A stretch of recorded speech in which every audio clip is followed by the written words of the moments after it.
Lesson 10-8 vocabulary in signing naturally starts with a sign for wrong, but it isn't just plain wrong. It's a sign for like oops or whoops, mistake. Wrong signed this way, mistake, oops, is actually used as a conjunction in ASL, right? So it combines two parts of a sentence. Here's something that happened. Whoops, then this.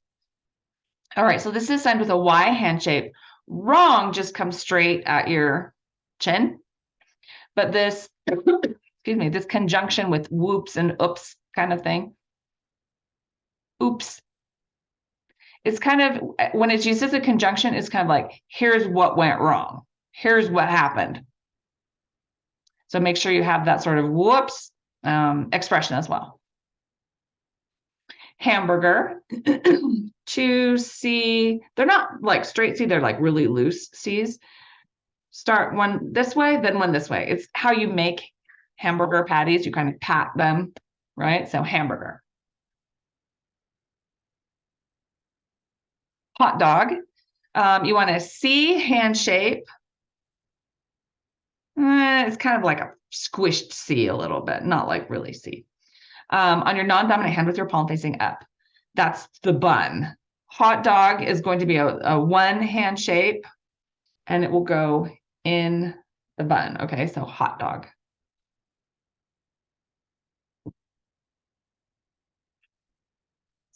Ketchup, one of my personal favorite signs.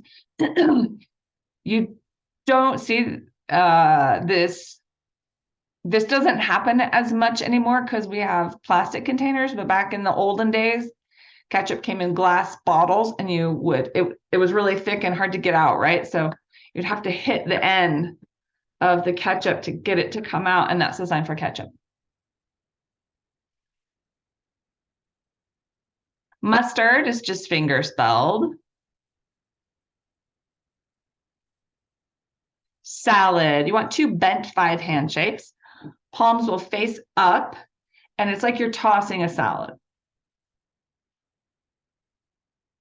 All the movement comes from your wrist here.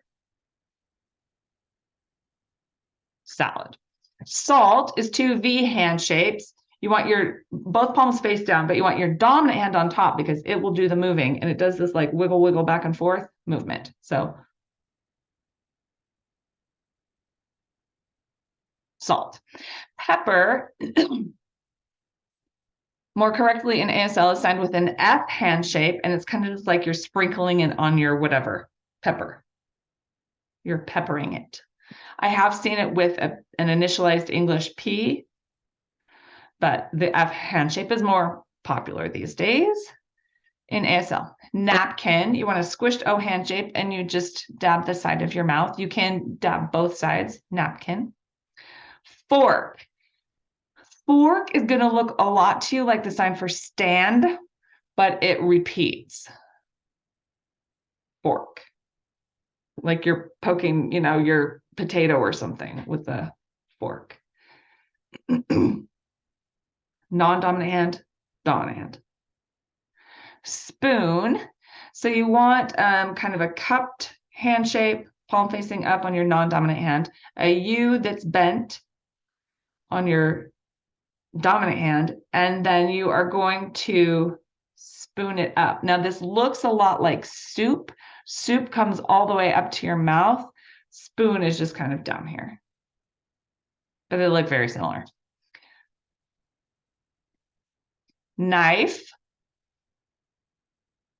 two H hand shapes, dominant hand on top because it moves. Knife, knife. I have seen it repeated, knife. Meaning or means, like what does that mean? Non-dominant hand, flat hand shape, palm facing up. It's kind of like fork and stand, only you are going to rotate your palm. There's a wrist movement here. Means, and it doesn't have to be this way. It's a little more sideways, a little more comfortable on the wrists. If you want to ask what something means, your eyebrows go down. Vomit. So we talked about how this is like I can't stand it. Blah, yucky kind of thing. To actually vomit is the same, only it's usually done with two hand shapes. And of course, the context will be there to tell the difference. Schedule. Flat hand shape on your non-dominant hand, palm facing you. A four hand shape on your dominant hand. You are going to essentially draw a grid with your dominant hand. So you go down and across. So when you go down, your palm is down. When you go across, your palm is sideways.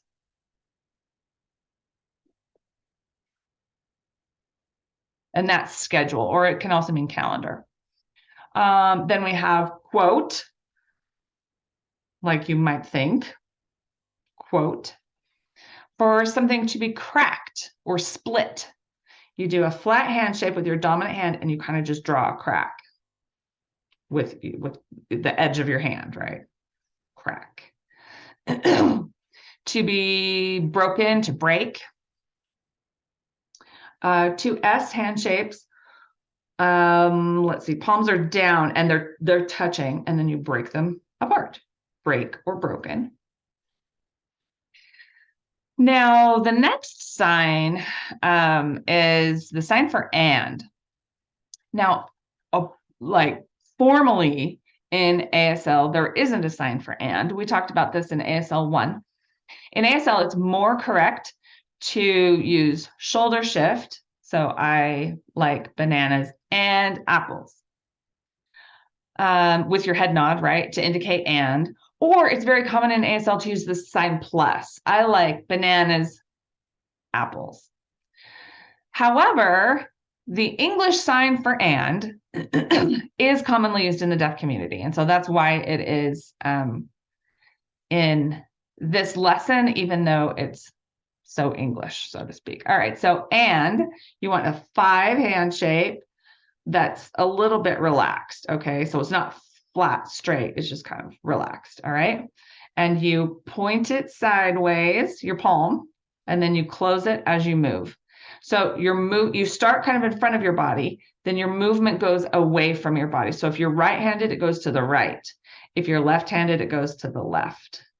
And